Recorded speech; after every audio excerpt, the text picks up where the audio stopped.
was a Tuesday night. It was in February. It was freezing cold. I was exhausted. I was in the back of a trailer and I literally had a meltdown. I was just crying. I was angry. I wanted to just break stuff. And I could, because I was so frustrated about where I was. And a voice in my head said, change your attitude. Now, I don't know where that came from, but I'm telling you, it's God's truth. That's what happened. A voice said, change your attitude. So that's where I started. It was like somebody grabbed me by the neck and said, pay attention to this. Pay attention. It's about really understanding how simple the universe really works and how we work with it. And when we understand that and get rid of all the stories about making things complicated, where we have to be smart or we have to be right or we can't be wrong, you kind of get the ego out of the way, that the success comes right to the surface, because that's the whole reason we're here to begin with. You know, like the old saying, when the student's ready, the teacher will appear. Yeah.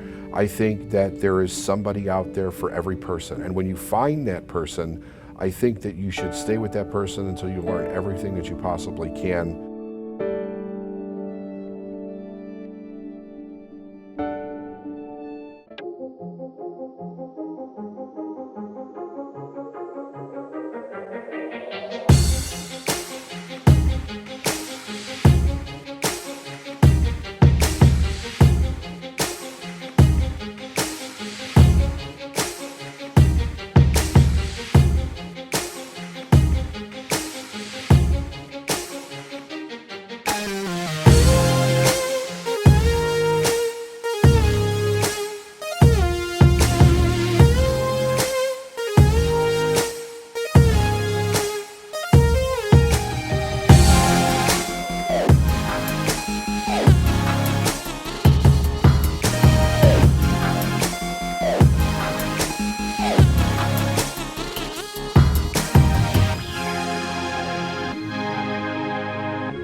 Our lives are often filled with worry and chaos as the media propagates one negative story after another, bringing divide and tension within topics such as politics, religion, and race relations. These stories fuel hatred and confusion while people continue to live in fear. Yet through all this negative energy, many are delivering messages of wisdom and hope, encouraging positive change, and that's something I'm aiming to do. My name is Roger Brooks, and I'm the founder and host of American Real. I'm hopeful for our future, but we must be the change and not be a spectator in life, looking from the outside in. For as long as I could remember, I've been fascinated by people's stories. Stories speak to us, and since the beginning of time, the human race has prospered by passing down wisdom told through the essence of story. It's a way for people to aspire to become the hero they know they could be, seeing their higher self through the wisdom of others. What started out as a hobby has quickly turned into my life mission, and as I deliver a new guest each Sunday, I'll aim to prompt the questions you may be thinking, and through the power of listening, I'll allow the guest to speak and articulate their points of view in order to give you the headspace you need to realize your own hero's journey. We are one race. We are one people. Spread the word about American Real, and together let's make great stories go viral to inspire, enlighten, and empower those we love and the masses we hope to reach.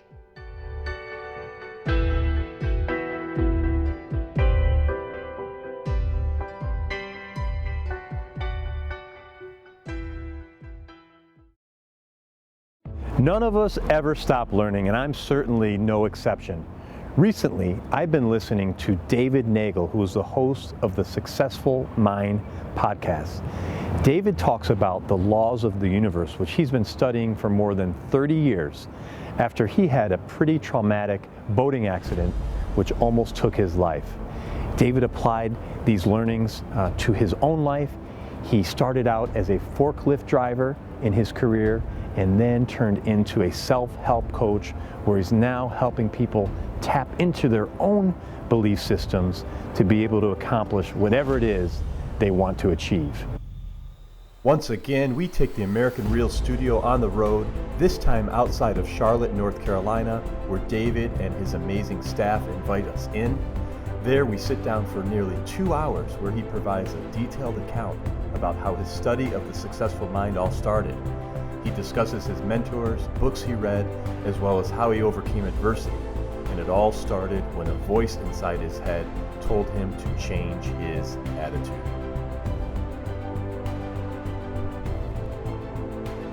Sit back, relax, and please enjoy David Neagle.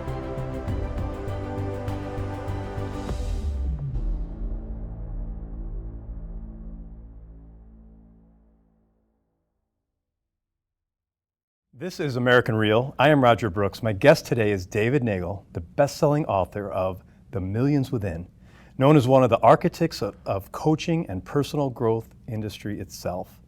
Having worked alongside other well-known mentors like Bob Proctor, Marion Morrissey, Tony Robbins, and the like for decades, you are the guy to go to when you've tried every strategy and you finally realize it's not your strategy that's an issue, it's what's going on between your two ears that's an issue. Forever an avid student, your core mission is to bring expanded awareness and higher consciousness to as many people as possible, to lead them to the life of their dreams, because we were all born to be a success. David Neagle, welcome to the show. Thanks for having me, Roger. It's a pleasure to be here. Well, I've been listening to you now for several months since you started your podcast, and I guess what would you say if I told you I manifested this, being here today with you? I would say you're absolutely 100% correct. And a lot of people would say, you're crazy. That's not possible.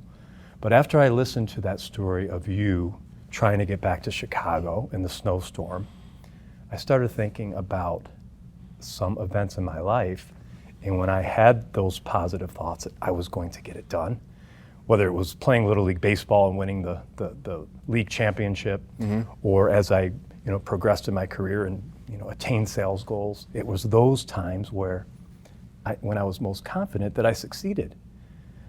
But somehow we seem to be tugged, in our own minds all the time. And you talk about this all the time, and that's why I'm really honored to be here and talk to you about this today. Yeah, it's an interesting thing, like you say, that you manifested it, right? I had an interesting story where there was a man that I went to go see on stage at a seminar. I was invited. Actually, the backstory on it was a friend of mine that I was working with, a guy who was my superior at the company that I worked for. He knew that I was dabbling in self-improvement and listening to books and reading books and stuff like that. And he said to me, "Have you ever heard of a guy named Bob Proctor?" And I said, "No, never heard of him." I was really into Tony Robbins at the time. And he gave me 2 cassette tapes. And he said, "Listen to these." And I had a lot of questions that weren't answered, that Tony wasn't talking about. I couldn't find anybody who was talking about them. And it was really based on how do you incorporate the spiritual beliefs that a lot of people are raised with into the idea of success. So I'm leaving work that day, and I put the cassette tape into the car, and a lot of people know my story. I used to drive 100 miles one way to work, right? So I turned my car into a library. And I'm listening to this guy talk. I literally pulled over on the side of the road and started crying because he was answering every question, just like that, just one right after another in my mind. And I was like, this guy's got the answer. So I could not wait to go see him speak live. And I'm going to go see him speak live. And I'm at O'Hare Airport. And I'm sitting there waiting to get on the airplane. And who walks in the same flight but him? Proctor. Wow. And he's sitting first class. I never flew first class in my life at this point. And I got upgraded to first class for no reason whatsoever. Like, they just upgraded me. And I was sitting right behind him. And I literally got the ability to introduce. I said, "I'm coming, I'm going to Tacoma, Washington to see you speak," right? And I'm nervous as hell. And he said to me, "You must have manifested it." And I kind of was like, did I really do? It would seem like a coincidence, right? But I actually learned that the desire was so strong that it literally brought us together. And then as we got to know each other, and he became my mentor over a period of years, because he wasn't my mentor right away. I just went to a lot of his seminars and he kept saying, you keep showing up, you keep showing up. And eventually we got together for dinner one night, and one thing led to another, and we worked together, and we had a company together, and then I went out on my own. But he used to tell me that our stories were like so similar, they were eerie. The path, where we came from and how we broke into doing what it is that we were doing. But I learned over a period of time that I did. I manifested it, and I manifested all the people that I was meeting throughout my career, and that helped me along the way. So yeah, and I say it kind of tongue in cheek, but I really believe it. So as I was mowing the lawn this summer, I had a little routine that I would turn on your podcast, and very similar to what you just said. Like everything you were saying, I'm like, oh my gosh, that's what I've been thinking. Then I would think about the things that I manifested. For example, when I was very young, I think I was maybe 20 or 21, I was making T-shirts in college. I was out in Portland, Oregon. And I did this shirt called Rip City, USA. And it was a hit. I was selling hundreds of them because it's kind of the basketball term, Rip City, and, okay. and the city took a liking to that. Well, I received a cease and desist letter from the Trailblazers saying, take your shirts out of all the stores. We own that trademark. I didn't know what that was at 21. It was a great life lesson. Okay. I had to take all the shirts out. I lost a lot of, whatever money I had at the time I lost. And for some reason, I kept thinking about Clyde Drexler at the time, and that I wanted to work with him. And within days, maybe one day, I received a phone call from Clyde Drexler's agent saying, I would like to meet with you. I go in. He said, we would like you to help us do Clyde Drexler's T-shirt line. So that was, I thought about this as I was listening to you mow the lawn, that, okay, there were certain things over the years that I really manifested. My wife. I manifested my wife. As crazy as that sounds. Yeah. So I don't know how many people out there are like me that are kind of tugging this line where we hear an expert like you speak. We know we could do it. We have the power within, but we haven't gone all the way yet. So I'd love to talk to you about that today. What were some of the things that occurred in your life, that helped you get to that point where you were able to just be free and be yourself, be authentic, as you like to talk about? Right. Well, it was a long journey. I mean, I really believe it started when I was a kid.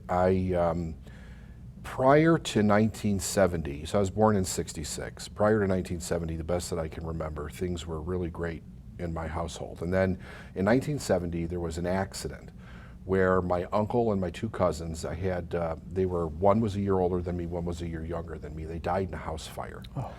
And it was a huge emotional impact on my family. Like the family was never the same after that. It was not something that they were emotionally prepared to deal with, nor do I ever think that any of them ever came to terms with it. So we went from a house that my mother lived in for 22 years to uprooting, and by the time I was 21, I had moved 22 times. So it became this subconscious idea of they were looking for some kind of peace or something, but they couldn't find it. Anyway, I kept thinking to myself as a kid, observing how unhappy everybody was, plus observing the way the world was changing in the late 60s and throughout the 70s, that a lot of people were really miserable. Now, I was raised in a Catholic school, so you come from a loving God. And I had this duality in my mind. We come from a loving God, yet everybody's so damn miserable. Why? What is the answer to this question? And I would ask teachers, I would ask nuns, I would ask priests, explain this to me. Nobody could explain it to me. So it was something it was a question that I just carried around internally. I kind of like stuck it in my back pocket, and it came out later when I was a young adult. But what happened was, my parents got divorced when I was 13. I was kind of left alone for a number of years. My mom kind of disappeared, and I was there to kind of raise my brother, who was 9. Oh. And I was just on the streets of Chicago, just trying to take care of myself. So as I was going through this process of growing up dysfunctionally, so to speak, I noticed as the older that I got, the further off track that I was from where I thought that I was going to be, but I didn't know how to get back.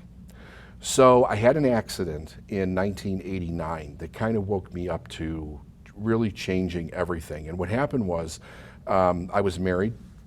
My son was just born in June. And my wife and I went out on a boat with my mom, my stepdad, my aunt, and my uncle. And we were on the Illinois River. And I was supposed to be water skiing that day. And I was water skiing and got separated from the boat. And not knowing where we were, how we were actually close to a dam, about a mile away, but close enough to where I got stuck in the current and they couldn't catch me. And the current sucked me through this dam. And I was the second person that had gotten sucked through it that survived. The first one that survived was a paraplegic, and they told me afterwards that people go through it every year and they die. Nobody really goes through it. And I was relatively not hurt. I mean, I had broke my lower back, but it wasn't a severe break. I wasn't paralyzed or anything. I just had to heal and then go back to work. And it caused a question in my mind, like, why did I survive this? There must be some reason that I made it through, because they made such a big deal about this. I was in all the newspapers and I was on the radio in Chicago, and like I was thinking to myself, there must be a reason that I survived this. And one of the reasons that I realized was that it gave me the internal recognition at a young age that we don't live forever, right? So I thought, if I'm ever gonna change, I better do it now, because I might not be here tomorrow. Right. And when you're 23, you don't think you're not gonna be here tomorrow. Right. You think you're gonna live forever, sure. right? So you're not really in touch with your own mortality at that age, I don't think. And I started thinking to myself, what am I going to do with my life? What am I going to do? And it took me a little while, and kind of a little bit of a breakdown to come to the realization that I had created the life that I was living. So I was broke. We were on food stamps at the time. I was working 2 jobs, and we couldn't make ends meet. We were living in not a good neighborhood, and I said, I've got to change this. But the traditional way of thinking to change it would be, you have to go back to school, you got to go to college, you got to get an education, then go develop a career. But I didn't have any time or money, and I had all this responsibility that I created. So what I became aware of was that, and it was actually, I was watching the owner of the company that I worked for at the time walk through the warehouse where I was working. And as I was watching him walk through the warehouse, it really dawned on me that he came from the same kind of place that I did. I mean, the story in the company was pretty historic. He started the company in his garage and he built it to, multi-$100-million company. Wow. He was a food importer, right? Most of the imports that we have today are because of him that come into our country. And I thought, what's the difference between him and I? Because I could relate to where he came from. I knew the suburb that he grew up in. I knew his background. I thought, what's the difference between, we were kind of brought up the same, but he's so far ahead of me, what is the difference? And what I recognized was that he loved what he did, and I hated what I did. Mm-hmm. He did everything to the best of his ability. He must have been, to take it from his garage to where he must have done a really good job at it. I didn't even care about the quality of work that I was doing. And another thing that really stood out to me was that he treated everybody with total respect. So he would walk through the warehouse and he would not pass somebody without stopping and say, hello, how you doing? How's your day? How's your family? That type of thing. And I didn't do that because I was very angry at myself for where I had ended up. So I decided to change those 3 things. And I gave myself a year. I said, I'm going to change these 3 things and see if there's anything to this. And to be honest with you, I hadn't even read anything that was self-improvement. That's pretty impressive, actually, for a young guy. Well, it is. And the reason that I did it was because it was a Tuesday night, it was in February, it was freezing cold, I was exhausted, I was in the back of a trailer and I literally had a meltdown. I was just crying, I was angry, I wanted to just break stuff. And I could, because I was so frustrated about where I was. And a voice in my head said, change your attitude. Now, I don't know where that came from, but I'm telling you, as God's truth, that's what happened. A voice said, change your attitude. So that's where I started. And when I changed it, 30 days later, I went from making $20,000 a year to the equivalent of $62,000 a year in 30 days. Wow. And it was like somebody grabbed me by the neck and said, pay attention to this, pay attention, because it wasn't supposed to happen, right? I had no education, I had poor work record, I had no business experience, nothing, and here I was making more money than anybody that I actually even knew was making at that time, that I personally knew. And I thought, I got to figure out what I just did, because if I can figure that, I knew it wasn't luck. I didn't believe in luck.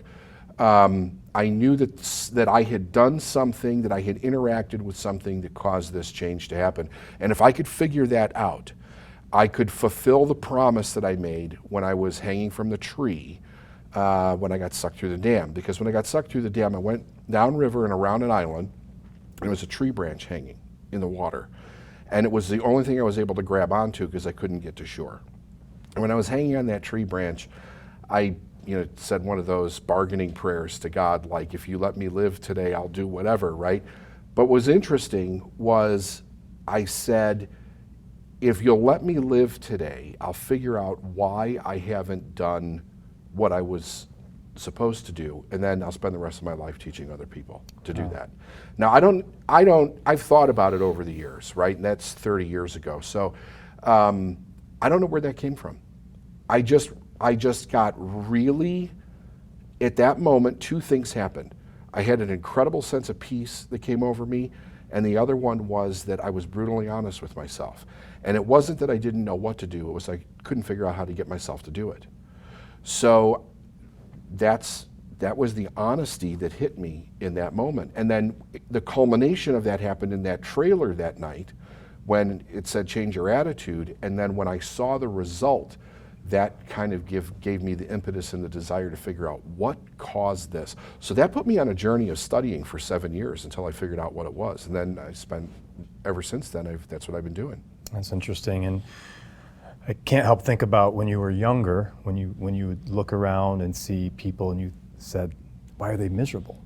Maybe you knew back in your own mind that you weren't happy, that you needed to change your attitude. Do you think there's something to that you were? I think so, but I think also the problem was that I was stuck in a scenario that didn't allow me to do that because I was surrounded by so many people that weren't, right?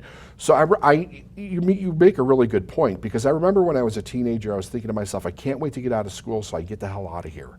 And I wanted to get out of the town that I was in, the environment that I was in. And the first time that I went to a seminar was in 1993. It was a Tony Robbins event. And it was like a culture shock for me, because I had never seen that many positive people in one room at the same time. And there were like 2,000 or 3,000 people there at that point when Tony was teaching in his career. And I was like in shock, like a mild state of shock. Like, look at all of these people that actually have a desire to change. They have an idea that they want to do something in their life. They have a positive direction that they want to go in, and they're doing something about it. And look at how many of them there are. So I knew that I wasn't crazy, because it was like when I was a kid, if I would even talk about something like that, people would be like, oh, right. What you're going to do? What? What are you going to do? And I knew that I was going to do something pretty magnificent someday, but I just didn't know what it was. And that must have given you a lot of energy and a lot of confidence. Tremendous. Yes. Tremendous. Like this is real. There's a way out. Right. I just have to stick to this, because it's leading me through a door that's taking me out of where I was. Yeah. Your tagline is just believe. Mm-hmm. And when I read that the first time, I couldn't help but think about Nike. Just do it, just believe. It's simple, it's to the point. And where did you come up with that? Where'd it come from? Yeah. So when I was reading, I was studying everything I could get my hands on. So I was studying ancient traditions, Eastern and Western philosophy, religion, and I was also studying modern self-improvement stuff. And I noticed something that grabbed my eye. The word believe or belief, in the context it was used, the way it was written, say in the Bible 2,000 years ago, or the way that it was written today, was very different. And if you go back and you read like the Christian Bible or the Torah or the Bhagavad Gita, the way that it was used had basically it said you could perform miracles if you believed. The way that it's used today in most literature is an intellectual understanding. So we say, I believe the sun's going to come up. We have an intellectual understanding of what it is that we're believing, but we don't understand the power behind the word. And I realized that as I was believing things, they were changing. I was manifesting things in my life, and they were changing in ways that there was no other explanation other than the fact that I chose to believe it, that these things were actually happening in my life. And it was happening so fast and so consistent that everybody around me was going, what is going on? How is this even possible? They were making up all kinds of excuses about how these things were actually even happening. So I realized that everything that we do or don't do comes down to what it is that we believe. That's basically what I learned. And I started teaching from that aspect up then, from that place. If you change your beliefs, you'll change your environment. If you change your beliefs, you'll change your income. If you change your beliefs, you'll change your relationships. Doesn't matter what it is, it all stems from what it is that you believe. And the results that you're getting in your life are the result of what you believe. So if you don't like what it is that you see, understand that if you change the belief around that, you'll change the result. And it'll change automatically because it's a cause and effect situation. And it sounds so simple, right? It sounds so simple, but I think we tend to overcomplicate things because of what's in our minds. Right. And how do we break through that chatter? I think you call it the prison of our own mind, right? You did a recent, I think this week was your topic. We have to realize that we've placed a value on making things complicated and making them hard. And really, it's not hard and it's not complicated.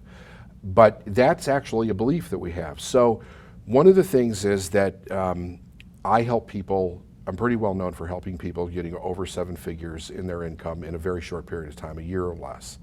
And I've done this hundreds of times with people in their careers. I mean, it's literally, they'll go from, a couple of years ago, I had a school teacher making $38,000 a year, and the next year she's making $167,000 a month. So it's all by changing the belief, but it's actually simplifying what they understand about success, not complicating it. That's really the key, because success is simple. I tell people this all the time, if you just stop and you observe nature, you realize nature is not complicated. It's actually very simple. It operates by very strict laws, and it doesn't variate from those laws at all. If we do the same thing, we can have the same results that we desire in here, right? I mean, everybody desires something. You can have that because that's why you're here. That's the whole reason. Everybody has a purpose, right? So it's not about making it more complicated. It's about really understanding how simple the universe really works and how we work with it. And when we understand that and get rid of all the stories about making things complicated, where we have to be smart or we have to be right or we can't be wrong, you kind of get the ego out of the way, that the success comes right to the surface, because that's the whole reason we're here to begin with. Yeah, and that brings me to you talking about the laws of the universe, and you introducing us to Mr. Waddles, right? Now, is that the book that changed everything for you? Yeah, Science of Getting Rich. Yeah. The Science of Getting Rich. It's interesting. That book, I knew about it for 2 years before I bought it, because my head said it was a book on economics, and that's wasn't what I was looking for. But one day I picked it up and I started looking through it, and I thought I got to buy it, and I don't know, it was like $6 or something like that, and I bought it and I sat down and read it on a Saturday afternoon. And again, it was one of those things that brought me to tears, because it put everything in its proper order. That book, it put my mind in its proper order as what I thought I knew to be true, the way the universe worked and the way spirit worked, or energy, or whatever you want to call it. I'm not into defining it for a person. Like, I think a person should be able to bring their own definition to God, whatever that is for them. Yeah. But it put an order to it that made sense to me. And when that made sense to me, it eliminated the confusion in my mind. And then I think one of my gifts is I'm able to do that for other people, help eliminate that confusion and really break it down to the most simplistic idea. But Waddles nailed it with that book. Whether he downloaded it or channeled it or whatever, that book changed it. And then I think that it also allowed me to make sense out of a lot of other things that I was reading that didn't make sense. A lot of Think and Grow Rich, which is a staple in the self-improvement and for a lot of business people and entrepreneurs. I mean, it's one of the, but Waddles precedes Think and Grow Rich. Right. I mean, The Science of Getting Rich was there before. As a Man Thinketh by James Allen, right, the great Victorian author. Those things came out around 1900. So there was a big movement then, spiritualism mixed with, a good dose of common sense and cause and effect and the laws, and they all came together, and there was some really great things written. But that was the book that did it for me. That really changed my life. Let's talk a little bit about the laws. They're inflexible, right? Correct. Everything in the universe operates by those laws. And they're basically so we call them the laws of physics, the laws of spirituality, or the laws, we call them the laws of the universe, laws of spirituality, but they're also the laws of physics. I mean, they're absolute. They're mathematical laws. They don't change. They don't waver. And how do we get, and you're doing a tremendous job, and so are hundreds of other people out in the self-improvement field, but how do we teach our children this? How do we teach society this so we could grow as a human race? That's a really great question. That is a phenomenal question. How do we teach it? I think first we have to live it, right? Because people are always asking me, would you teach this to children? And I tell them no. That's not my gift, to teach this to children. My gift is to teach this to you, and then you teach it to your children by modeling it in your life. So Emerson said the law of cause and effect was the law of laws. So there's 7 basic laws, and cause and effect is one of them. And I don't think that most people have a sound idea of how cause and effect work when it comes to themselves and the results that they get. Because society pushes the idea that we're victims. To the nth degree. Anywhere you go, whether you're reading the newspaper, the internet, the news, it's always victimization. And we have to remove that idea and replace it with responsibility if we're even going to begin to understand the laws. Because you have to be able to see yourself as the cause of the effects that you're experiencing or the results that you're getting. And if we can't see that, if we can't accept that responsibility for ourselves, we can't change, because we're giving our power over to something else in our life. That thing, that result, that teacher, that boss, that this circumstance, that accident, whatever it is, has more power than I do in order to be able to change it. But if I will accept responsibility for having that experience or being part of that experience, now I've taken back the power to change it. And I think James Allen in As a Man Thinketh does probably the best job of self-responsibility anywhere in literature that I've ever seen. But to answer your question, the way that we teach it is by living that example and showing people that it's not that difficult, and that there's no shame in taking responsibility for our own results. I think that when we teach our children by shame and guilt, that's one of the big mistakes that we make. And when you do that, you set a person up their whole life to be run by those two things. So shame says there's something wrong with me, and guilt says there's something wrong with what I've done. Now, if you really think about how we learn as human beings, we learn by making mistakes. But if I have shame and guilt, it doesn't make it okay for me to make a mistake. And I internalize that everything is being my fault from a shame perspective, right? Not from a responsibility perspective. So in other words, the difference is this. It's okay to make a mistake. It's okay for it to be your fault. But when you make me a bad person because I made a mistake, I don't have the freedom to go out and make another mistake so I can learn differently. What I do is I start to self-internalize that there's something wrong with me, and I try to avoid making mistakes, which causes me to make more mistakes, because that's what I'm focused on, right? So when we change that and we're able to say to our children, I'm not perfect, I make mistakes, it's okay for you to make mistakes, here's how we can learn from them, then we make it okay for a person to be human. and to grow their identity and be who they really are. But that's not the society that we live in. So, And so many of us grew up like that, right? Oh, With the shame and the guilt. all over the world. Yeah. All over the world. I've not found a society where it's not taught to some degree. So it the first couple of years the kid kind of runs the household, but then whatever the paradigm of the parents are, as far as what makes them uncomfortable or not, once the kid starts to express themselves, because kids aren't born with shame and guilt, right? I heard you talk about that Yeah, this they don't week. have a problem being Right. naked. They'll play with their feces. They'll touch themselves. They'll run through the house naked. They have no concept of shame and guilt until we give them that. Once we put that on them, then it's don't see me, don't touch me, don't look at me, don't see my faults. And now you have somebody who is dysfunctionally growing up and can't be who they really are. There's a lot of this as well when we don't take the responsibility, ego. Yes. Yeah, which is just a false sense of self. That's all that is. Okay, so how do we help? And I'm really trying, like this last year since I started this project, I'm really trying to come down to earth, if you will, and really being selfless, and giving and being vulnerable and doing things that I never really did, but still remaining confident and comfortable in, my own skin. My life is changing. As I dropped my ego, I feel like more opportunities are opening to me. Right. Am I on the right path? You are. Absolutely. Because you're doing and you are on the path of doing what you were put here to do. So when that starts to happen, it seems like there is a rapid succession of coincidences that show up in your life, but they're not.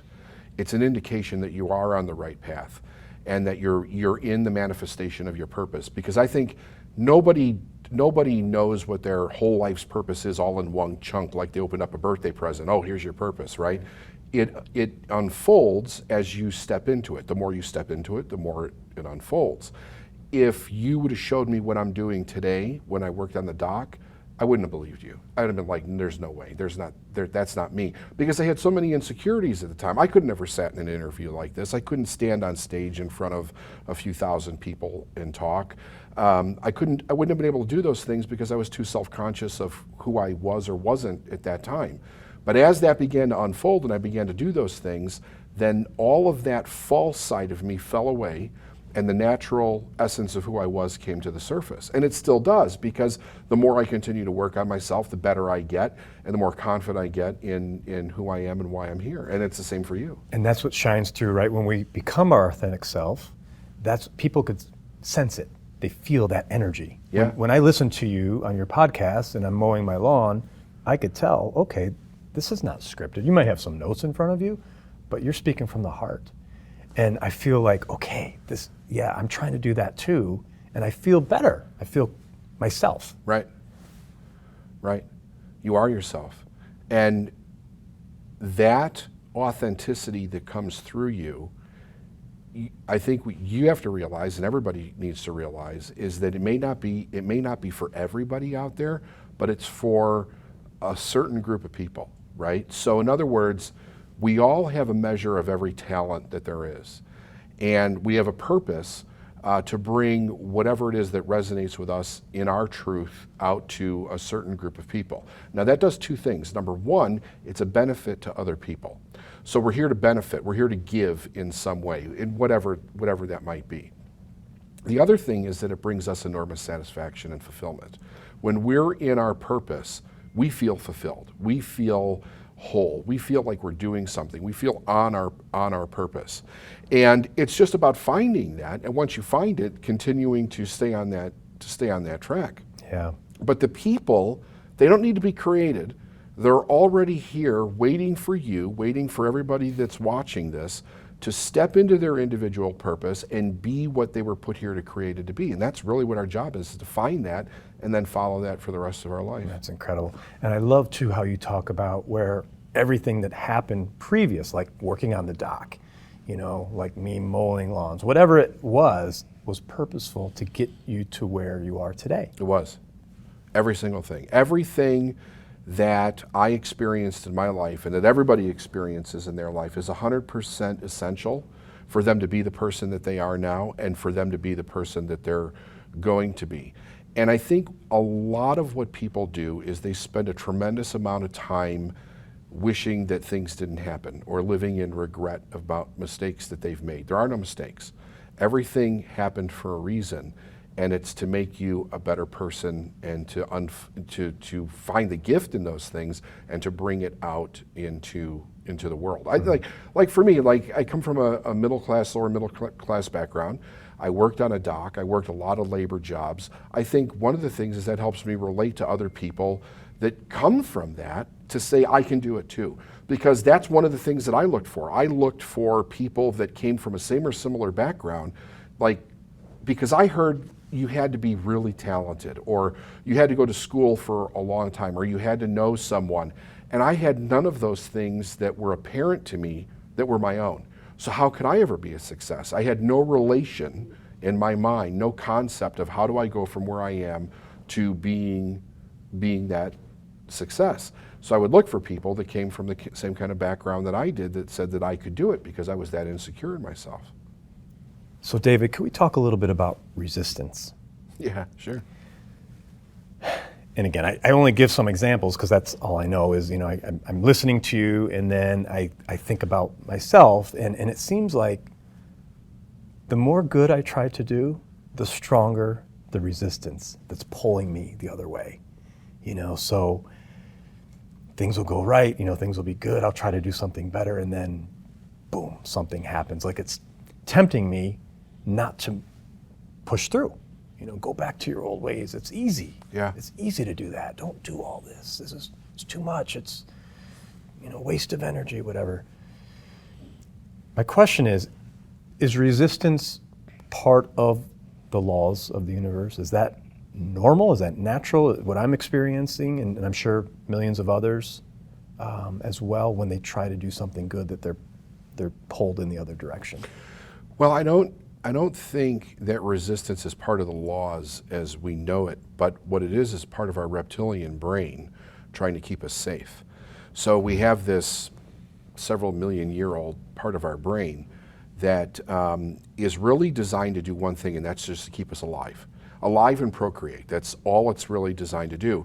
So it has a funny way of not really understanding. It doesn't understand what's real and what's imagined. That's one of the things about our subconscious mind. So if you imagine something enough, you'll believe that it's real and your body will react as it's real. Just like a little kid when they think there's a monster under the bed and you show them there's not a monster under the bed, but you shut the light back off and they wig out, right? Mm-hmm, right. That's the reptilian part of their brain because their imagination is so engaged and that's real, their body is actually reacting to it. The other thing about that part of our brain is that it's programmed from just about from the moment of conception. So prior to about the age of 7, between 7 and 13, we have no conscious mind developed, and that's the part of our brain that allows us to reject an idea or critically think about an idea. Prior to that, everything that we're being taught just goes right in as a belief. The fascinating thing about this is that anything that you're experiencing resistance to now as an adult comes from one of those beliefs. So you're trying to do something that contradicts a belief that you were given prior to, say, the age of 7. And your reptilian brain is saying, no, this isn't safe, you can't do this, because you were taught that if you do interviews for a living, you'll be ridiculed or people will judge you. And then if you're judged, that's ultimately going to lead to people not liking you. And if you're not liked, then you're going to be abandoned. And if you're abandoned, that equals death. Because when we were an infant, if we were abandoned, it equaled death. So most people do not understand that as an adult, whether they're 30, 40, 50, 60, 70 years old, they're still operating from an infantile brain that says, if you leave me, I'll die. If you reject me, I'll die. Because at one time in our life, it was true. Right. It was true. So we had to learn to adapt to whatever environment our parents provided for us, and we had to become that environment, because without them, we cease to exist. Our parents' job, technically speaking, right, was to help us break that. So from the moment of that we're born, the separation begins. The umbilical cord is cut. But then over a period of time, mom and dad are supposed to help us become completely independent of the need of them. Most parents don't do that, though. Right. They keep us dependent. Society keeps us dependent upon itself, right? And as long as we're dependent upon that, we don't really create a significant independence where we understand that the basic things that we need for survival in this life, we can really create. So for instance, I tell people, you can't go for more than about 3 or 4 minutes without air or you're gonna die, right? Right. We all know that. You can't go more than 3 days without water, you're gonna die. Right. The next thing most people would think of would be food or shelter, right? Not so much anymore, because most people don't know how to go out and get their own food, right? So whether that would be planting it or hunting it or growing it or canning it or whatever, most people have lost that skill set. We don't know how to make our own clothes. We don't know how to build our own homes anymore. So the medium that we have for that is money. Money connects us to every other form of security that we have, whether it's healthcare, travel back and forth to work itself, we're working for money, trading time for money, food, shelter, clothing, all of that stuff. The problem is that we think that we need to be dependent upon somebody else for money. And we have a complete misconception of that.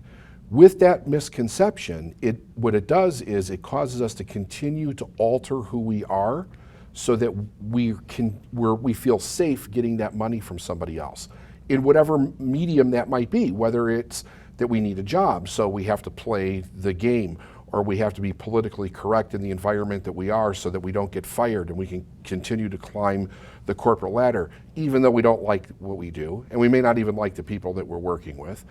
We're continuing to do those things, right, because we need it for safety. Without those people, we perish. What I help people do is to realize money doesn't come from people, it comes through people. It comes from one source, which is the universe or God or spirit, whatever you want to call it, which all of abundance does, by the way. I mean, everything that we have on the planet comes from that source, and it comes through people. So when you learn how to communicate directly with the source, then you don't have to alter your state of being to please somebody in order for that money to come. What you'll really do is step into who you really are. You will be of service in the way that you were meant to be of service, and that money is going to come to you naturally as it was supposed to. So how do people, and I love this conversation, by the way, because I know so many people, myself included, in this place right now. Mm-hmm. How do you help people make that quantum leap, as you like to call it? The first thing is you have to be working with a person who wants to, right? The desire, you can't coach desire, right? They have to want to make the change. Yes. So that's the first thing, okay, right? They have to want to make the change. If they want to make the change, there's two things that are required for that success. One, they need to know what they want. The other is they have to be willing to admit where they are. And they have to come to a sound understanding of where they are in their own personal growth, in their maturity, in dealing with their past and dealing with issues, whatever it is that might be holding them back, like the resistance that we're talking about, right? So what is it, when a person is stuck, we hear that all the time, like a person will say, I'm stuck in my job, I'm stuck in my career, I'm stuck in my marriage.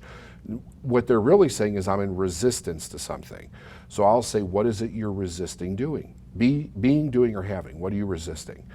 And then we have a conversation about that. When we clear up what they're resisting, then the natural thing is for them to just go up to the next level that they're supposed to be.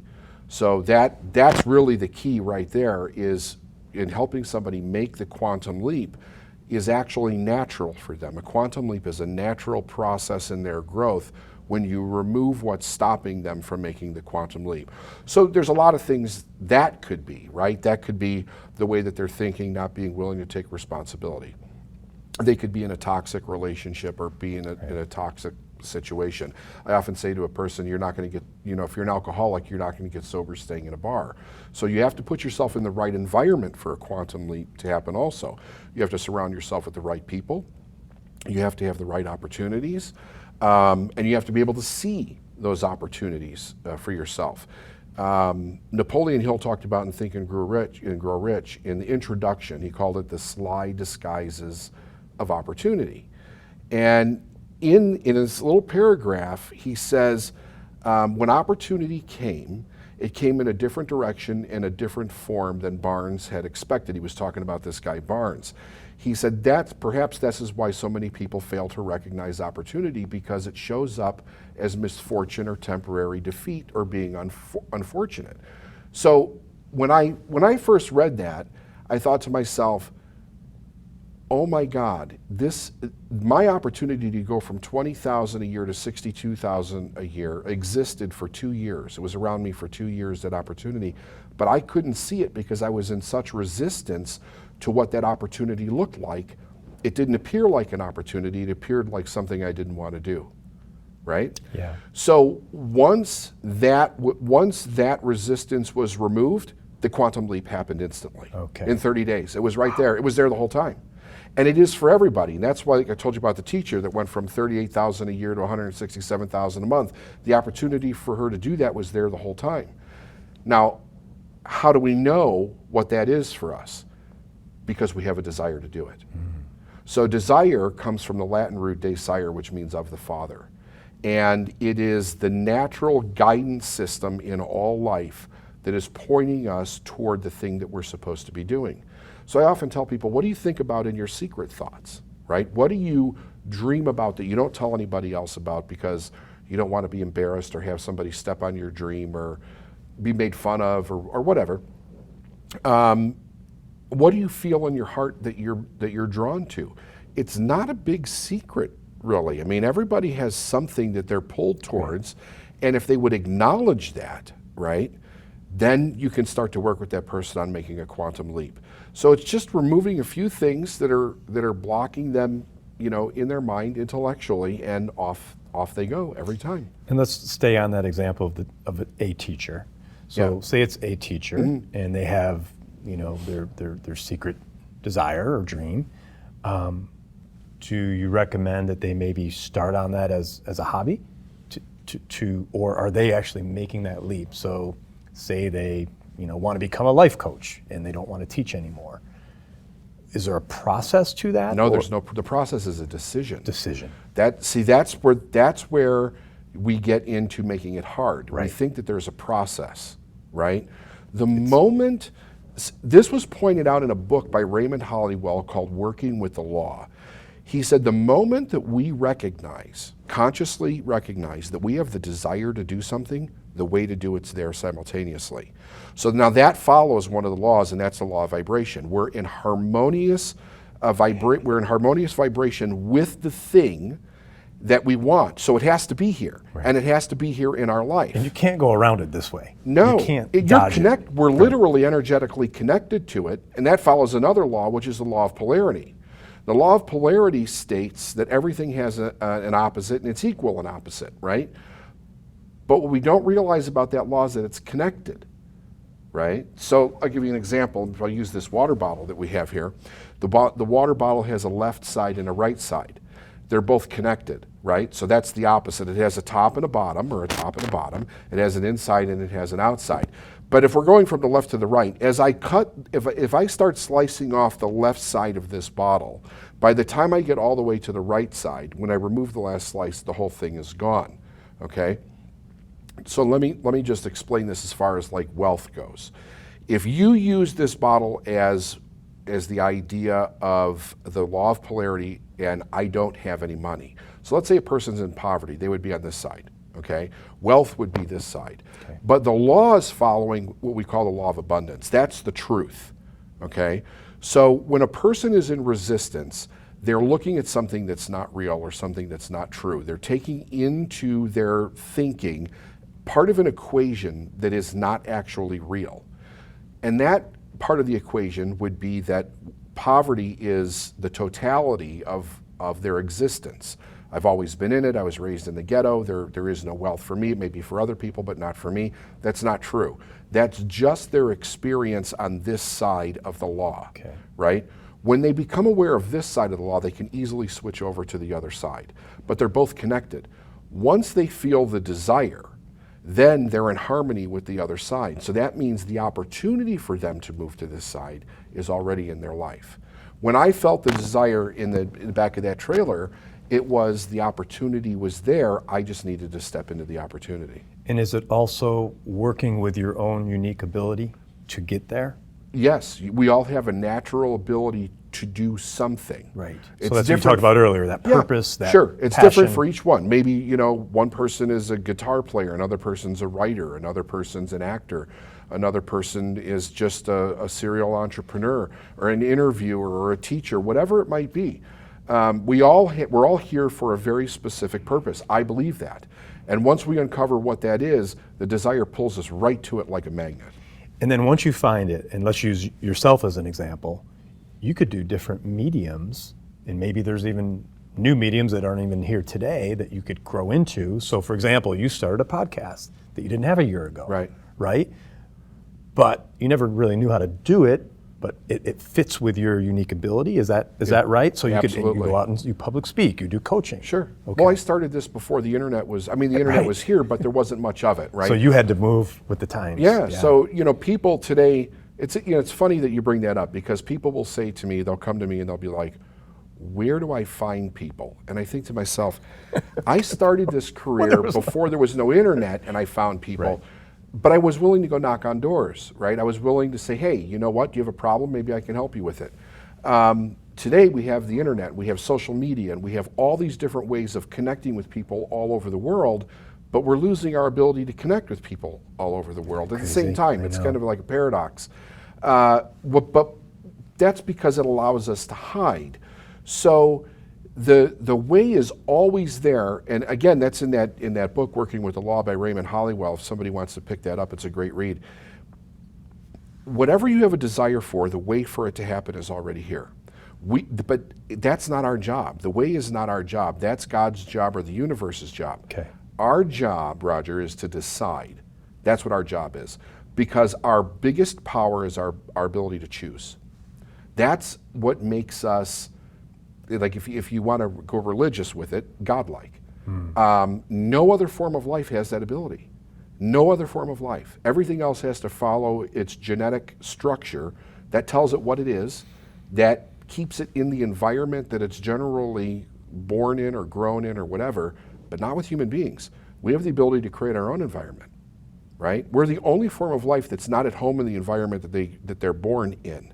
We're totally disorientated from our environment because we have the ability to create our own. And I was listening to your podcast about spirituality, and I don't know, I'm trying to wrap my head around everything I was taught, the religious side versus, there's a difference between religion. Big difference. And can you just explain that a little bit? Yeah, so here's the thing. I think that we have to be careful about what we believe when it comes to God and religion. It's not that I think that any religion is wrong. Basically, if you actually study the 7 major religions, they all say the same thing. They all have an Adam and Eve story. They all have a Noah story or a flood story. They all have a resurrection story. And if people don't want to believe that, but of course you have to go study it to find out that that's actually true. We're very much taught there's a right way, and our way's the right way, and everybody else's is wrong. We're not going to change as a society till we stop doing that, right? And realize that the foundation of these principles is the same everywhere, and really understand what the principle is. So I don't necessarily make religion wrong, because I don't think religion is wrong. I think the way religion is taught a lot of ways is wrong. I think that it's a lot of people have manipulated it, but I also think that there's a lot of great people that have taught religion in a very good way. Right. Personally, I was raised religious. Like I said, I was raised Catholic, but I am now more spiritual in nature. Here's where I think the biggest problem is with religion as far as the student of religion. They use it as a shield to keep them safe versus using it as something that is actually a practical tool in their life to help them live a better and more fulfilled life. They forget that part of it, that it's not just something that's esoteric in nature, that make them feel good or something that they have to do every Sunday, but it's actually principles to live by that don't keep them constricted, but actually allow them more freedom than they could ever possibly imagine if they study it from the right perspective. Instead of what you can't do, but it's all about who you really are and what you can do, and it's freedom. Right, right. And you talk about that shadow side of religion as well, right? Where people could go too far one way. Sure. And that could be disruptive. Yes, very much, because they teach you if you don't do this, the consequent is eternal damnation of some kind. And when you do that, then people are not doing what they really want to do. They're suppressing themselves. They're suppressing the nature of who they really are. And it's really interesting. What does religion make wrong? They make sex wrong. Yet we're born to have sex. It's not like the biggest secret, right? You know, there's not 7 billion people on the face of the planet because we don't enjoy having sex. We make money wrong, yet religion passes the basket at every service, right? So everything that we need to be free, they make wrong in some way, or they make us feel guilty for doing it, having it, or being it. And that's where the deception comes in, because those things aren't wrong. It's about understanding what they are, using them in a healthy way, using them in a way that actually serves us, and not feeling bad about doing so. So, you know, the three big things in the world are God, sex, and money. And when you make those three things wrong, you take away a person's power, and now you can control them, right? So they don't feel free to go search for the God that works for them. They're made wrong. People are killed for it in our world still today.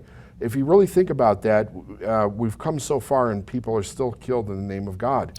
It's ridiculous. They make money wrong, and money is one of the greatest tools that we've ever seen come down throughout history. It can help so many people, right? And we make sex wrong, which is one of the most spiritual things that we can express with and through ourselves. I mean, it is the creative energy that creates everything. It's the sex energy, and it exists in all of life.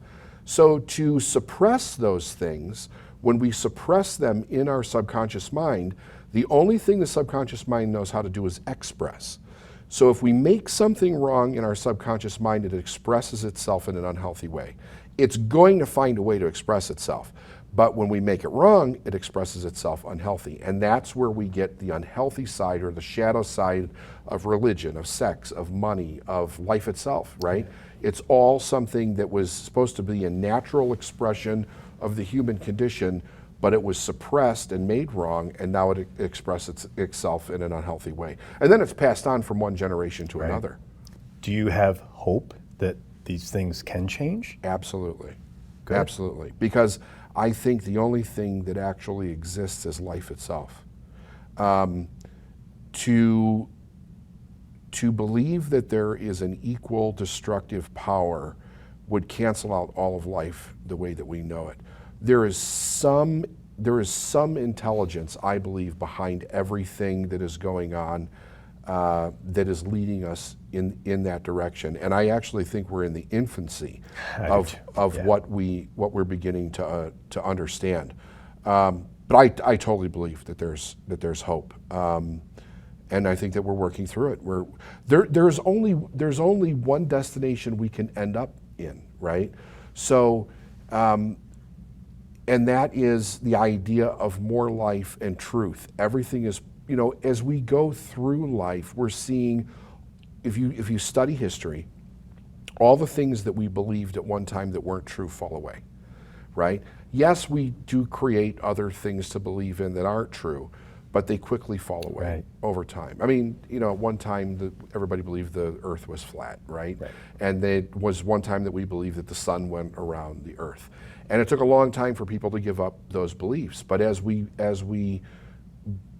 truth becomes irrefutable, and as generations of people that won't let those beliefs go die off, then the truth just comes to the surface. So I have tremendous hope for humanity. Awesome.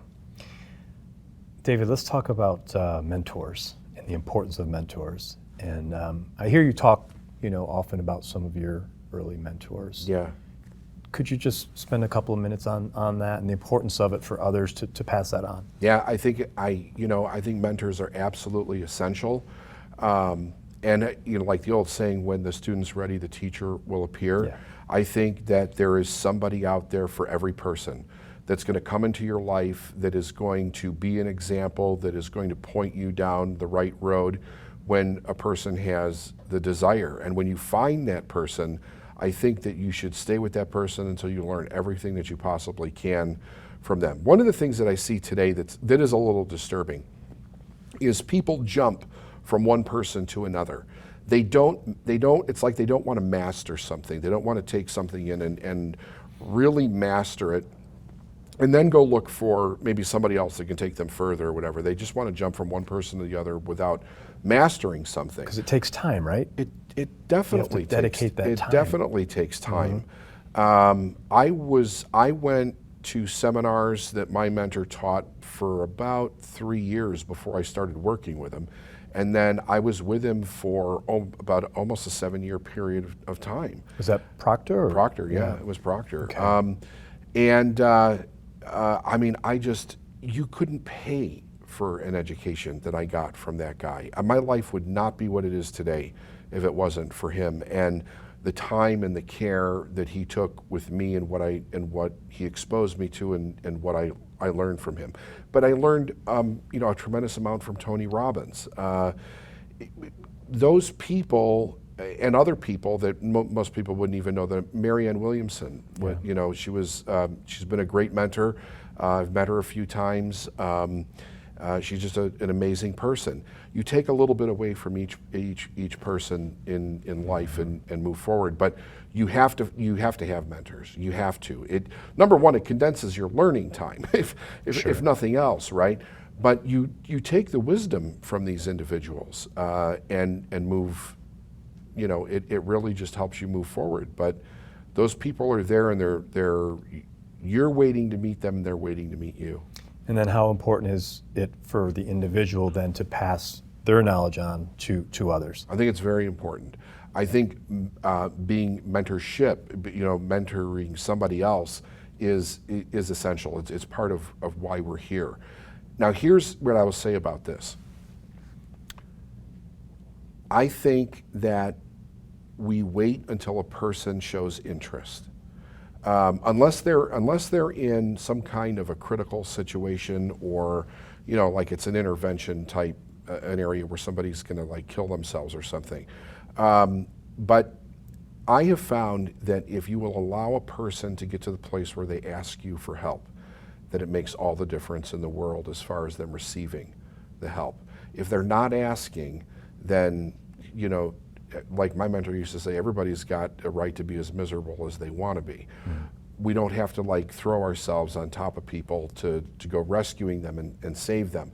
Part of a person healing is them wanting to be healed, wanting to be taught and mentored into another place. But yeah, I definitely think once we learn something, we should then pass it down. That's how we move it from one generation to another. And the individual that is seeking that help, they can't be afraid to reach out, right? So, David, I've known you for several years. I've never come to you for help. That person should, when they're ready, you're saying they need to also express the desire for help, correct? They absolutely do. Yes, before you, as the mentor, could give that help back. Right. Yeah. So it's a two-way street. Exactly. Yeah. Here's the thing. That's what I spend my life doing, basically, is mentoring people. And I tell people right up front, if you're not willing to do what it is that I'm going to show you what to do, then I'm not going to waste my time showing you. Because there are people out there that really want the help, Right. and they want to do something with it, and they want to better their life, and they want to better other people's lives with it. And those are the ones that I want to be working with. Because there's only so much time, right, in a day that you could spend. It is. Yeah. And I'm not going to mentor you your way, because your way is getting you the results that you're getting. So if I do that, then I become your assistant in failure, and I just don't want to be part of that. Yeah. Let's talk about the Successful Mind podcast. Okay. I love the name. Yeah. Where did that come from? And how is it going so far? Well, it's going fantastic. It's going really well. It's been something that has been an idea that we've had for a while, and we really needed to make the decision to just clear the time to do it. So we were involved in several other projects that actually took a couple of years. So I have something called Just Believe Masterclass, and that took 2 years to create that, and a ton of material to create the recordings and everything that went with it. And the next thing was we wanted to do something that was more public, something that got out there to everybody and really expand the message.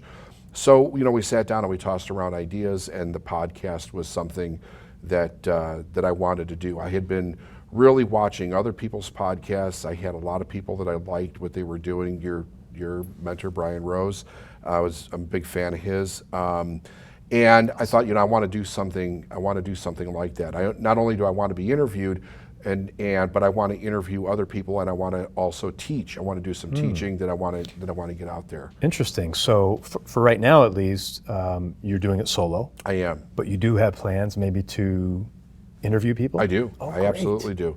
I think that will add a nice element to it. Because I love hearing the stories of other people's success, what they went through, how did they change, what were catalysts in that, who were their mentors. And bringing, I think that it's not just my voice, but other people's stories. I'm not hung up on just my way is the only way. I want other people. If somebody else's story resonates with someone, and I can bring that to the public, then I want to be able to do that. So that's where the podcast is going. I mean, eventually, not in the not too distant future, it's going to be doing also interviews with other people. Oh, that's awesome. Yeah. And you mentioned Brian Rose. Yes. Tell me what you think about him. I think it's fantastic. I love his story. I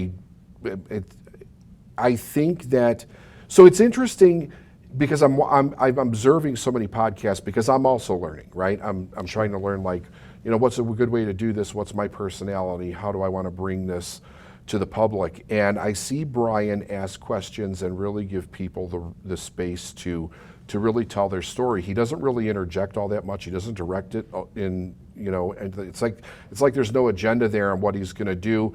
He doesn't really insert his opinion all that much either in there, which I find fascinating, because if you get like a Joe Rogan, who I love Joe also, Joe very much brings his opinion and ideas, which I think is great too. So you have two different types of personalities going there. But the people that Brian is bringing into his podcasts, I think, is absolutely phenomenal. He's brought so many people in that I've never even heard of before, and I know a lot of people, right? Yeah. So, but I've learned a lot from him and what he's doing, and I thought, for him to leave New York, right, to go to London.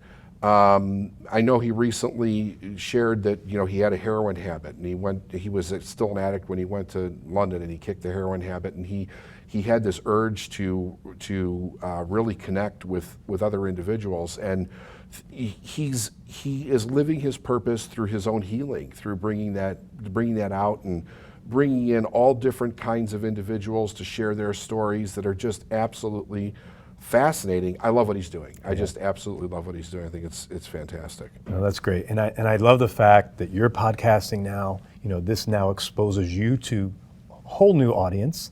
And this, I hope more people podcast, because the more people podcast, the more we could learn. And I know you said, a student, infinite student, very much. And that's wonderful. And I try to be the same. What I love about this is how cool is it that we're sitting down right now in a session? I'm learning from you as you're speaking. You might be learning one or two little things as I speak, but it's really about the listener. All these people that now could hear you speak. And it's a phenomenon that I hope more salespeople do this, because it'll broaden their career. And really, anyone who, whatever their niche is, they could podcast, because it's not that hard today. No, it's not. So they can, and I think everybody has a message. For sure. I would like to just touch on a couple of your episodes, because they're phenomenal, all of them. Addicted to Dysfunction. Can you talk about that? Sure. So it's really fascinating. That's been like a lifelong study for me, because I came from that. And here's what kind of sparked it for me. I actually assumed that everybody that I heard complaining growing up, now this is family, this is friends, this is coworkers, I actually assumed that they wanted something better in their life. So when I started to discover what I did and I saw my life changing, I could not wait to run back to them and say, here's the answer. You can do it too. Here's how we change this, right? To find out that that was the last thing that they wanted. I was made fun of, I was ridiculed, I was ostracized in some cases, and number one, it hurt. That was the first thing. It was like I felt really rejected when that happened. But then I stepped back and I thought to myself, what is actually going on here? Because I really believed in their complaining, they were really looking for an answer. What I found out was they were very addicted to where they were. And they were, of course, the complaining and all that was a sense of expression, but it was also the only sense of expression that they knew. So here's the fascinating thing about this. When we are children and we are being programmed with all of the ideas that our parents and society programs us with, before we have the ability to reject those ideas, if you ask yourself, well, there is a natural essence of every human being. Why does that not come to the surface and just take over? The reason that it doesn't take over is because we are limited in our expression as a child. So what that means is that we're generally only allowed to express ourselves in ways that are comfortable to our parents. Very often when I'll do a live event, I'll ask people by a show of hands, how many people in here was it okay, you were actually allowed, it was a safe place for you to be angry as a child, or was it not? And when I say was it not, everybody's hand goes up. It was generally, it's not okay for them to express that. Well, there's so many different emotions and expressions that were not okay. So we whittled down our source of expression to what was okay by our parents. And in doing that, it only allows us to express the way that they are expressing. Well, if they're complaining, if they're stuck in their dysfunction, if that's the only source of expression that they have, then it becomes the only way that we can do it. So we stay in that, and because that's what we do as human beings express. We're no different than a flower or a bee or any other form of life. We naturally express. That's what we're put here to do. We're stuck in that format of expression. We don't know any other way. And we repeat it over and over and over again, hence the addiction to it, because we have to do it, but it's the only way that we actually know how to do it. So one of the things that we do is we teach people how to move into different modalities of expression that are natural to who they really are, and get rid of the other ones. Can you give an example of? Well, first thing is to learn how to be angry. I heard you talk about that. To be able to express anger in a healthy way. You're the first person I heard talk about that, because so many people say that needs to be removed from your life. No, it doesn't. No, it doesn't. And anger is a natural human emotion that everybody experiences and feels. Okay, so how, as a parent, for example, because this is something I've been trying to work on. Like, I don't want to get angry at my kids, so how do I express that without, being angry at them, but also being able to express your anger. Well, so here's the first thing. The first thing to understand is that you're not really angry at your children. You're angry at whatever that's being represented inside of yourself. So you have to own the emotion. The anger is yours, Okay. right? If my kids do something and I get angry, the anger is mine. It has nothing to do with what they did. That just triggered something in me that I'm angry about. And generally, if you follow Freud's idea of projection, what it actually does is it is a way of expression that it's something that your children are doing that you learned from your parents, right? Right. So whatever that might be, right? And we teach people that. But to answer your question, so the idea is, how do I move that anger out of my body? How do I get it out of my body in a healthy way? Do I lash out at the kid because the kid did something wrong? No, because what's going to happen is that it's going to teach them that they can't make a mistake because now dad's angry, and I don't want dad to be angry at me. I want dad to love me. So now I'm going to adjust my behavior not to do that again, but I'm also not going to learn either. What I'm going to do is I'm going to shut that side of myself down. That's what the child is going to do. But as a father, what do we do if we're angry? So now we have to figure out a way, how do I express that anger? One way could be that we write it out, right? We take a pad of paper and we write down how angry we are. Well, we let ourselves be angry, right? We write it Release down. that. Maybe it's that we go and we scream into a pillow, okay? Or we take like a wiffle ball bat or one of those noodles or something, and we just go into a private place and we just beat the hell out of it until we get that anger out of our body, but we actually get it out. And that's okay. That's perfectly okay. It is perfectly okay. Actually, it sounds like it's necessary. It's totally necessary because the anger needs to come out. We need to express it, but we need to do it in a way that is healthy and not harmful to another person. So that's a way that's actually healthy to do it, right? Those are a couple of ideas that a person can do. Yeah. So you get it out of your body. That's the first thing. Now, when I get it out of my body, I can ask myself, what is that really about? Why is it then when my kid spilled his Cheerios on the ground that I got so angry? Why is it? And what we're going to find is, if we're really looking and we're tracing that back, we'll find out that that anger had something to do with the way our parents got angry.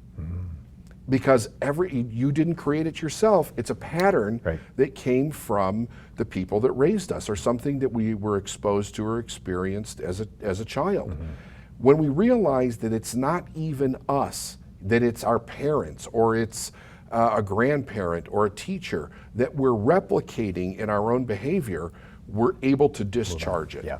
Now we can say, who am I really? Like when I was a kid, I'll give you for instance, when I was a child, my dad, I wouldn't say that he was like a maniac with road rage, but he had a little, he would call names if somebody cut him off or something like that. And I found myself as a young man doing the same thing.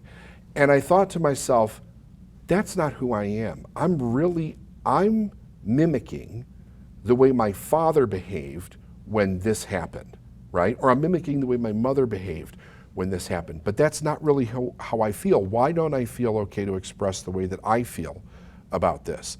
And it was tied back to, well, because that's the way that a man should express himself. No, that's the way that your father expressed himself. It's not necessarily the way that a man expresses himself. So I had to learn how to do those things over again, right?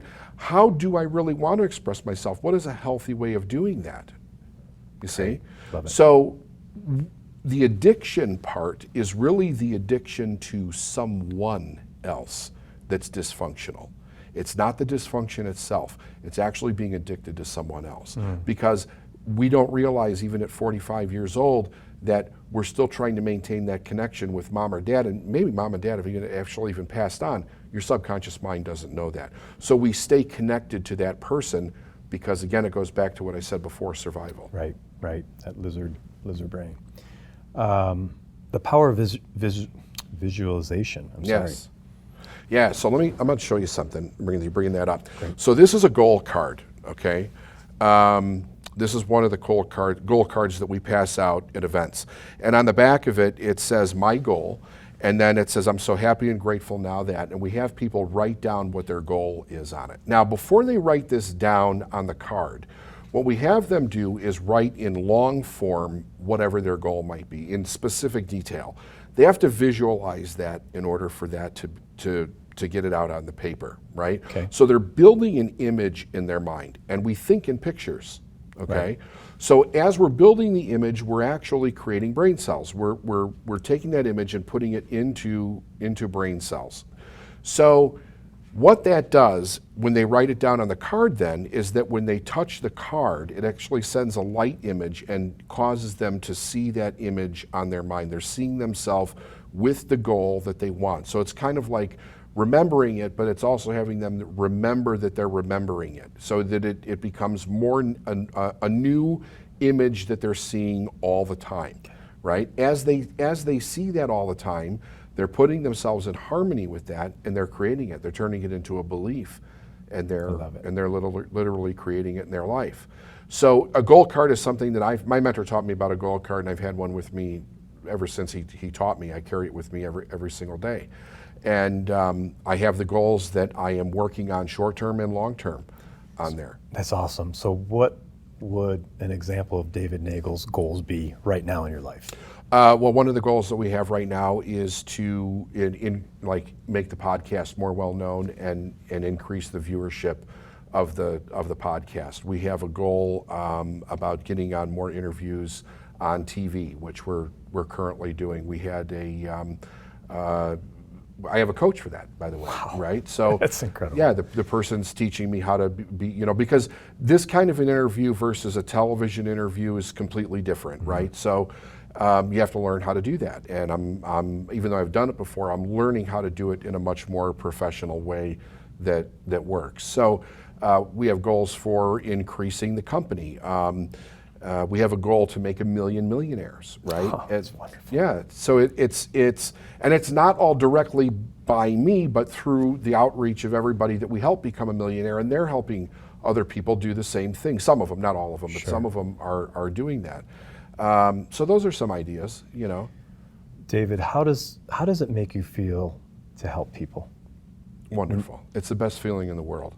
To see somebody realize what I have come to realize is the greatest feeling I think I've ever experienced in my life, other than my kids being born, Yeah. right? Because that's something that you can't ever take away from them. It's awareness, right? It's not like it's a learned behavior, it's an awareness. So when a person becomes aware of how to manifest money or manifest anything in their life, and they realize that they have the power to do that, and they don't need me anymore, that is the greatest feeling that you could ever experience. Because they're free. They're really free. I mean, if a person doesn't have to think about money, if they don't ever have to, I don't have to worry about money ever again. But I remember when I did, and I remember how all-consuming that was in my life, and how all-consuming it is in a lot of people's lives. But when they don't have to worry about those things anymore, and they can just go out there and be who they really want to be and create and really be happy, that's the best. That is the best. You just touched on another word that I wanted to ask about, and that's the word create. We could all create, right? We all create every day, whether it's our outfit or what we choose to eat, content that we put out there. Mm-hmm. How important is it for you to have your clients to be able to create for themselves? It's very important. It's an interesting thing, though, creation. I didn't, I mean, it's funny because the person that I actually heard this from was Keith Richards of the Rolling Stones. I was reading his biography a number of years ago, and he was talking about writing songs about, I mean, and the Stones have been writing songs for 50 years, right? So he said that the song actually writes you don't write the song.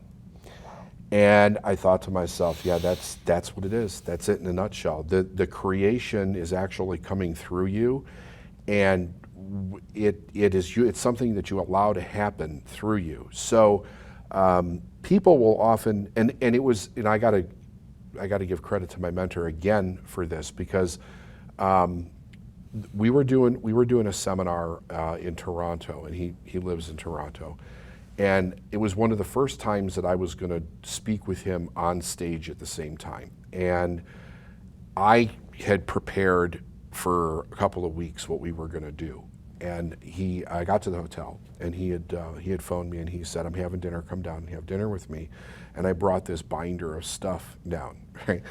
And I sat down and I put it on the table, and he said to me, he says, "What's that?"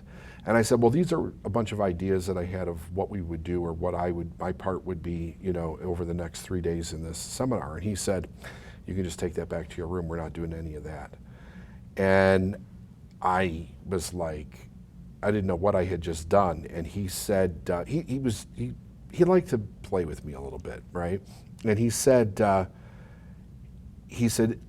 going to teach you how to let Spirit lead, and for you to follow Spirit." He said, "I don't ever prepare for a seminar." He says, "I know what the overall idea is that we're going to teach." He said, "But we're not going to know till we get into the room." And I said, "What are you talking about?" I said, "How do you go into a room for 3 days and teach and you're not prepared?" And he said, "You follow the internal guidance of what the room needs." He said, just Okay. watch what I'm doing, and I'll show you." And he said to me, I didn't sleep much that night, because I was like, I can't believe this. I mean, I don't know what I'm going to do tomorrow. Probably nervous.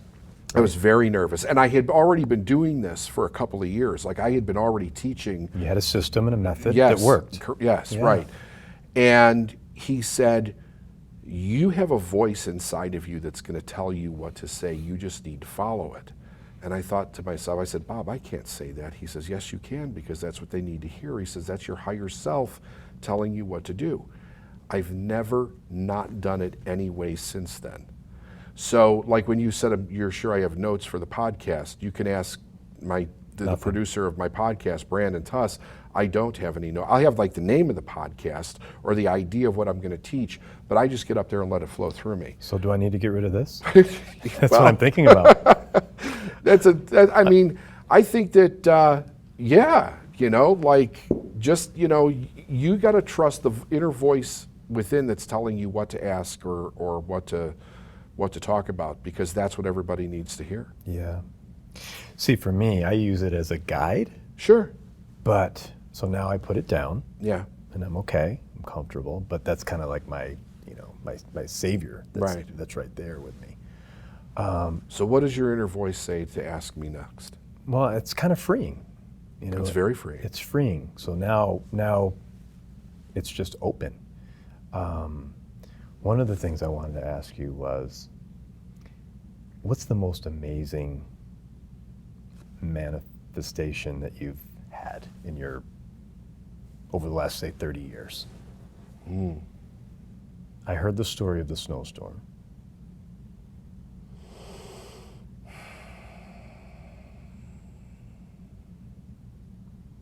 That's one question I don't know that I've ever been asked before. It wasn't in my notes. What comes to me is the whole thing is the most amazing manifestation of the last 30 years. The whole way my life has been, the company, the thousands of people or tens of thousands of people that I've helped, the relationships that I've built, it's the whole thing. Because I would still be on a dock had I not asked myself those questions, had I not said yes to what my higher self was telling me to do then. I don't think it's any one thing. I think it's the whole thing, and what I've been able to do with my life since then. There are some days when I wake up in the morning and I'll sit there with a cup of coffee and I'll be looking out the window and I think to myself, I get to live this life. I don't have to do this, right? I don't have to get up. I don't have to go to work. I get to do it. And it's fun, and I get to work with people that I love, and we have a ball working together, and we get to help people. I mean, I can't imagine any other way. I mean, it's just total fun. And we're making a huge difference, like a measurable difference. So the answer to your question, it's the whole thing. Yeah. No, I could see that. And There's a million stories. Like there's a million stories those little stories. of manifestation stories of things that are, just as incredible as the snowstorm story, right? Or even more incredible. But I got to say, it's the whole thing. Yeah. And the ripple effect of that. Yes. You help one person, they help another person. It's mind blowing. Yeah. Yeah, we did an event in June, and we had a panel, 10 people on the event that all are over 7 figures or multiple 7 figures in their business, and they pretty much all started in the same place with basically nothing when they started working with me. And me and Steph Tuss, who's the CEO of my company, we're interviewing them. And we were just listening to their stories, and we were asking them questions about, why did you start to do this? How did you say yes to this? What was it, what was it like? What have you done? And to listen to how their lives are so different. Now I'll tell you something that really makes me feel good. How many jobs we create, right? So it's not just the individual change in a person, but how many lives it affects because of what they've done, right? The people that they're able to employ, the way that they are able to affect other people's lives, you can see it exponentially expand because they decided to change themselves. So one person changes and they're affecting hundreds of people because of that change, right? They're creating jobs and they're creating opportunities and they're able to give to charities. And the way that they're able to live their life affects other people's lives. You really see the whole idea of what Waddles termed more life in the science of getting rich. You really get to see that expand because one person made a decision to do something different with their life. That is something that every time I see it, it's just like you realize it, but it's I cannot tell you what it does to me energetically. It's huge. It's really huge. I could only imagine. And that's what I'm trying to do. And I'm seeing it in little ways right now. We're touching people in different countries and all over this country, and they just send messages that the guest, triggered something in them that it's just such a great feeling to say, okay, it's working. The path that I'm on is the right path. This is what I was meant to do. So it's wonderful. Yeah, definitely. If you could take out your cell phone and call the 20-year-old David, what advice would you give him, if any? Oh, what advice would I give him?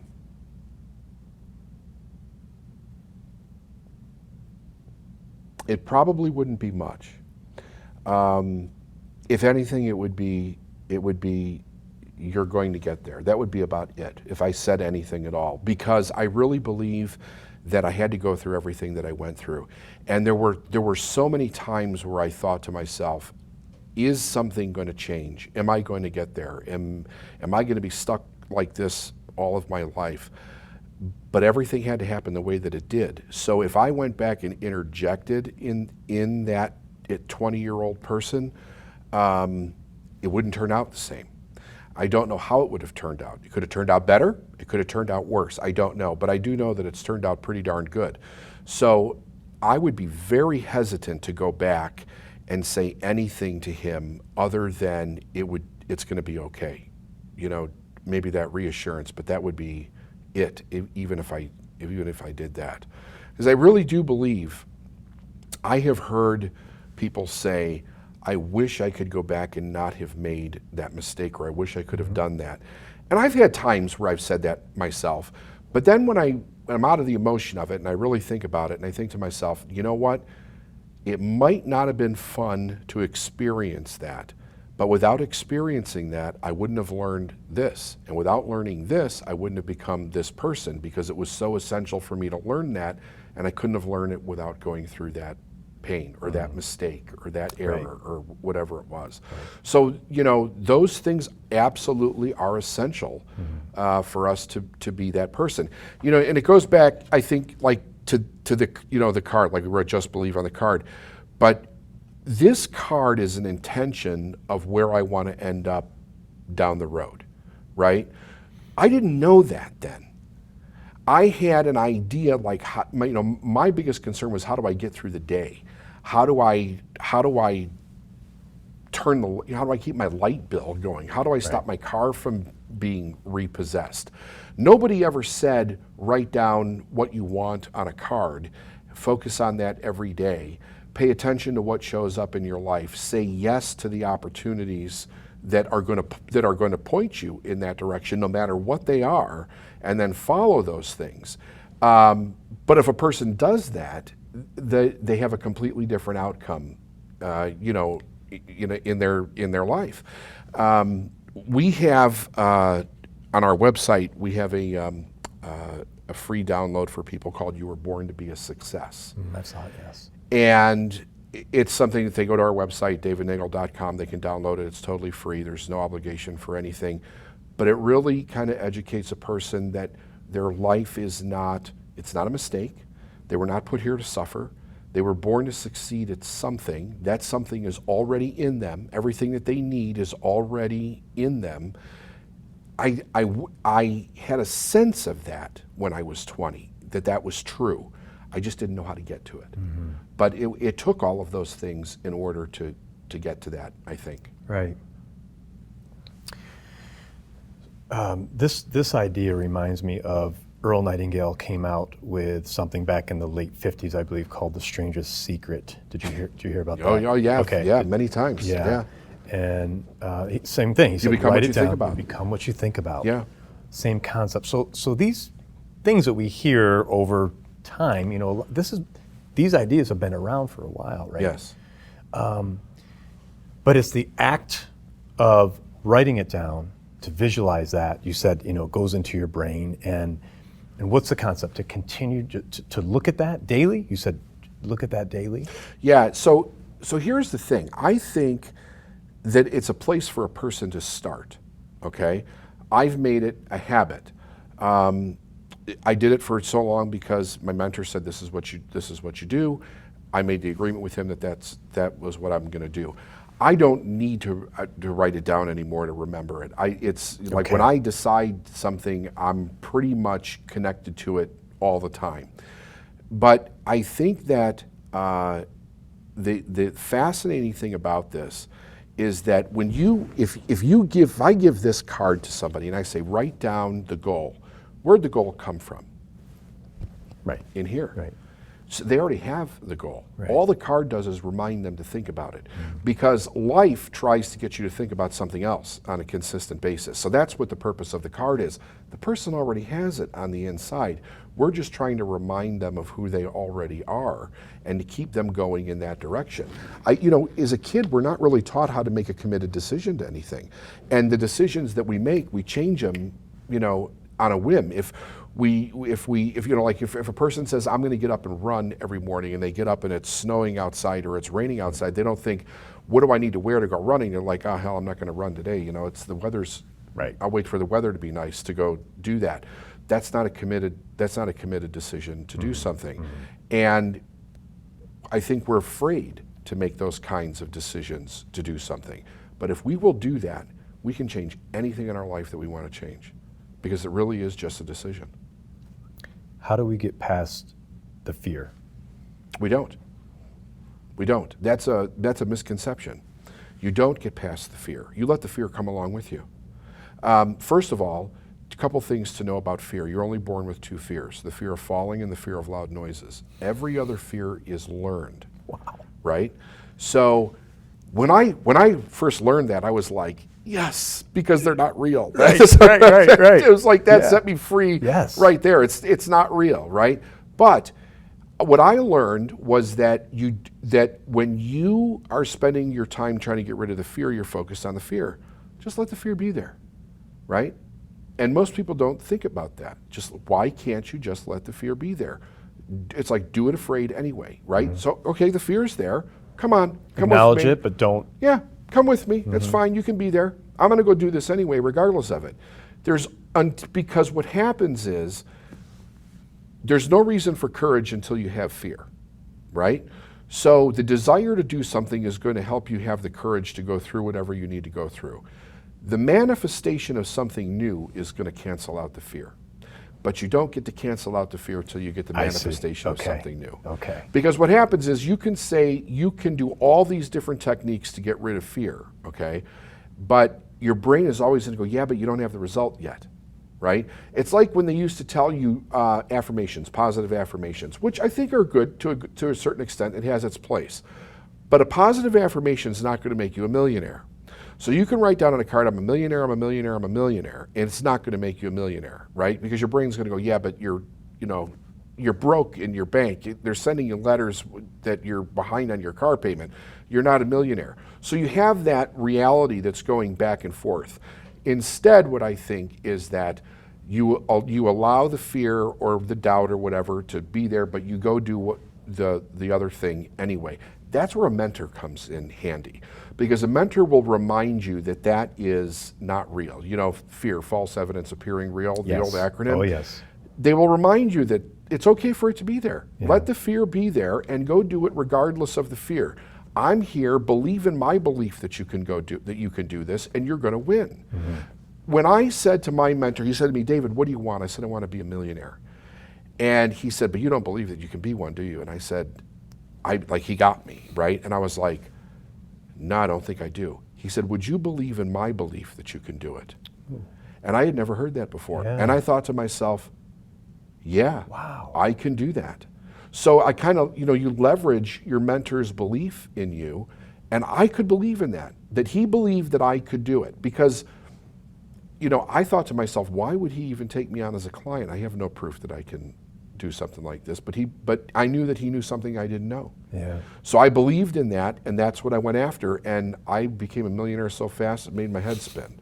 I mean, so the fact that you got on the airplane that day, yeah, and he sat in front of you, that started everything, right? I was like in goosebumps the whole flight from Chicago to Tacoma. I could not. I'm like, this can't be happening. It was such a verification to me that I was on the right track. Yeah. That he showed up at the same terminal at the same time on the same flight, and I'm like so excited to go see this guy, and we're on the same plane. Those, it's like the old saying, signs and wonders, right? Those things started happening with such regularity that I knew that it wasn't a coincidence. It was verification that I was on the right track. Yeah. And yeah, it did. I just knew.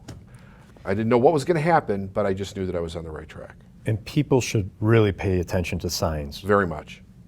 Very much. I know you talk about this. They will appear in the oddest places. Could be numbers, letters. Yeah, everything. I mean, people. What we would consider coincidence or chance opportunities, or what some people would call luck. It's not. You are manifesting it. The higher side of yourself is creating those doors to be opened. Yep.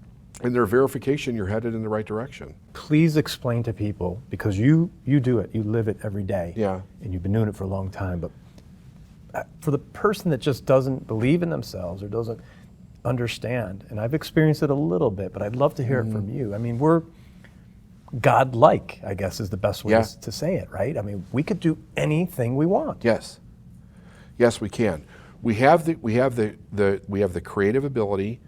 We have, J. Martin Coe wrote a little book called Your Greatest Power, and it's all about your power to choose. If you really think, so let's get what we call a God's eye perspective on this. We live in a universe that operates by a strict order. It's not random, because if it was random, everything would be bouncing off of each other, right? Everything operates in an order. But the order itself sustains life. It's what allows life to exist and to keep continuously moving forward. So that's the first thing. When we understand that, now what is our role in that order? We have a higher role than any other life form that we're aware of. Now there may be another life form somewhere else that's higher than us that we're not aware of, but for now, this is what we know, that on this planet we're the highest form of life that exists. We have the most developed intellect, we have the ability to consciously choose, and we have the ability to pick the direction that we want to move in, and we can create. The question is why? For what would be the reason? Every other form of life has a purpose, and yet we have the ability to choose to live under those forms of life, like in a more miserable, depleted state, or we can live, an amazing life. Why do we have that ability to choose? Because without it, we couldn't consciously create. So that's what we're here to do. We're here to create. Now, what are we here to create? That's for the individual to find out. Everybody has that seed of desire in them that if we would start to acknowledge it and follow it within ourselves, it is going to point us to what it is that we are supposed to create in our life. Awesome. Love it.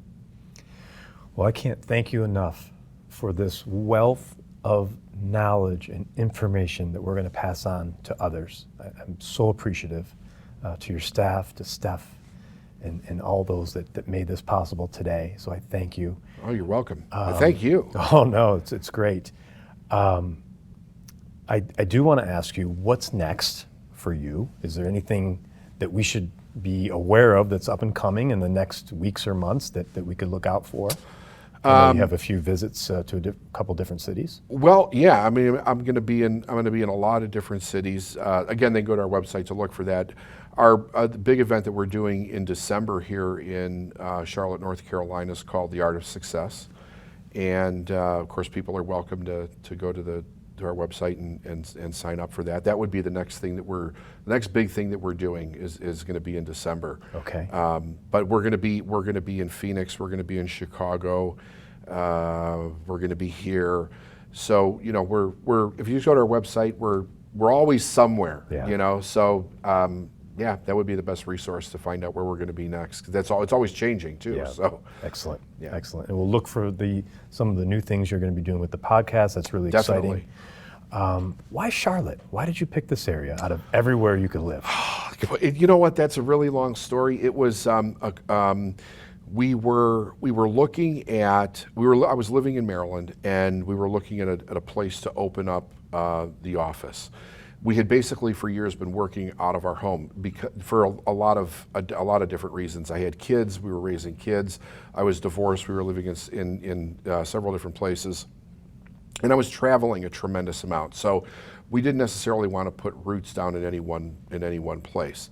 And we happened to be driving through Charlotte on our way to Savannah to go see my CEO and her husband, who had been working with me for a long period of time. And because the idea was we were going to open an office in Savannah. Okay.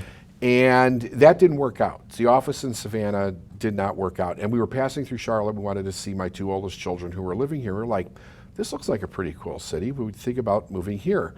And so that's what we did. We started talking to people. We kind of liked the Lake Norman area.